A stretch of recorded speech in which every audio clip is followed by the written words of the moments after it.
नमस्कार, मैं अंजनी और आप देखना शुरू कर चुके हैं पर्सपेक्टिव। आज चर्चा करेंगे भारत के सबसे पहले green field grain based ethanol plant की।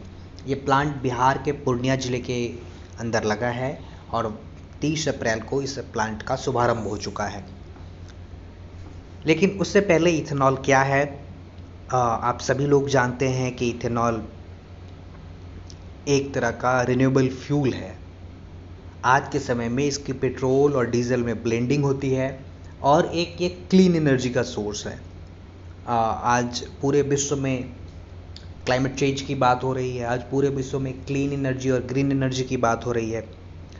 तो इसमें इथेनॉल एक बहुत ही इम्पॉर्टेंट रोल प्ले कर सकता है और इंडिया में इसकी एक बहुत बड़ी संभावना है।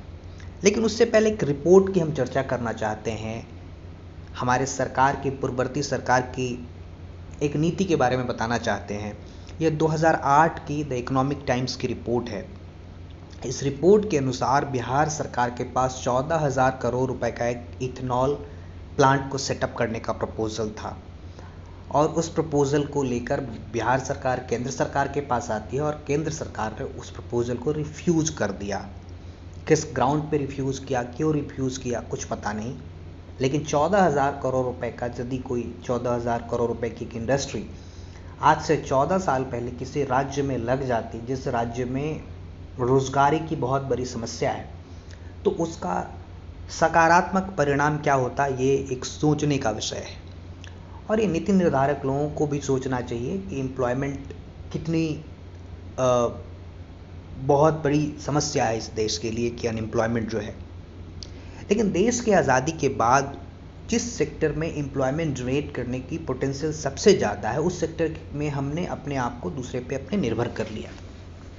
इंडिया में जो ये आत्मनिर्भर भारत की बात आज नरेंद्र मोदी जी कर रहे हैं, इससे पहले ऐसा नहीं है कि आत्मनिर्भर भारत की बात नहीं हुई हो। इंदिरा गांधी ने इनसे बहुत जोर से शोर से इस विषय को उठाया 1970 के समय में ही। और कांग्रेस वाले आज उसी का मजाक उड़ा रहे हैं। वो अपनी जगह है, राजनीति अपनी जगह है। लेकिन देश को आत्मनिर्भर होना चाहिए। आज़ादी के बाद हम पूरे तरीके से अपने डिफेंस प्रोक्योरमेंट के लिए यूएसएसआर पे निर्भर हो गए, फ्रांस पे निर्भर हो गए। हमने पेट्रोलियम, नेचुरल गैस के लिए पूरी तरीके से गल्फ पे निर्भर हो गए। और जब 98 में अटल बिहारी वाजपेयी जी की सरकार बनी तो उन्होंने आईटी की पॉलिसी में बदलाव किया और आईटी को प्रमोट करने के लिए उन्होंने 10 साल का एक टैक्स हॉलीडे दिया फॉर सॉफ्टवेयर टेक्नोलॉजी पार्क। इसका परिणाम ये हुआ कि बहुत एम्प्लॉयमेंट क्रिएट हुआ आईटी के अंदर। लेकिन उसका जो सेकंड एस्पेक्ट था कि हमने कीबोर्ड बनाने के लिए, माउस बनाने के लिए, कंप्यूटर बनाने के लिए, लैपटॉप्स बनाने के लिए, चार्जर बनाने के लिए, मोबाइल फ़ोन बनाने के लिए कुछ नहीं सोचा और पूरी तरीके से ही हम इसके लिए चाइना पे निर्भर हो गए। तो हार्डवेयर में तो हम बहुत अच्छा कर रहे हैं, बट सॉफ्टवेयर में तो हम बहुत अच्छा कर रहे हैं, लेकिन हार्डवेयर में हम मुख्य रूप से चाइना पे ही निर्भर हैं। और ये सारे सेक्टर ऐसे हैं जिसमें बहुत ज़्यादा एम्प्लॉयमेंट जनरेशन की संभावना है। अब इन सेक्टरों में सरकार धीरे धीरे फोकस कर रही है। आने वाले 10 साल 15 सालों में इसके परिणाम बहुत अच्छे स्तर पे दिखेंगे।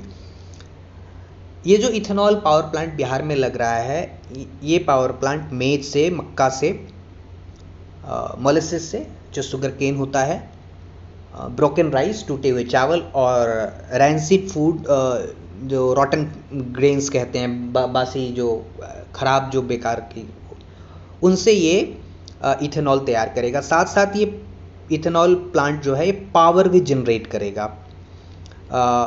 टोटल 17 इथेनॉल प्लांट लग रहे हैं, जिससे 35.2 करोड़ लीटर जो है कि इथेनॉल का एवरीडे प्रोडक्शन होगा।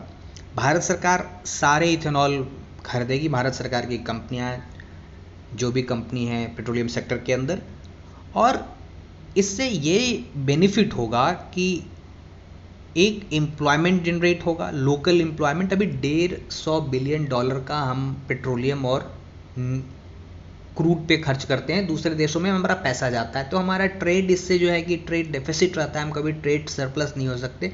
तो इसमें मदद होगी। पूरे विश्व में क्लीन एनर्जी और ग्रीन एनर्जी की बात हो रही है, जो कि ये रिन्यूएबल एनर्जी है, ये पॉल्यूशन फ्री है, तो हमारे पॉल्यूशन में भी कमी आएगी। और इसका जो तीसरा इफेक्ट है वो है जो एम्प्लॉयमेंट की हमने शुरू में चर्चा की। तो आने वाले दिनों में इस सेक्टर में बहुत रोजगार की संभावना है और इससे देश के विकास में एक अहम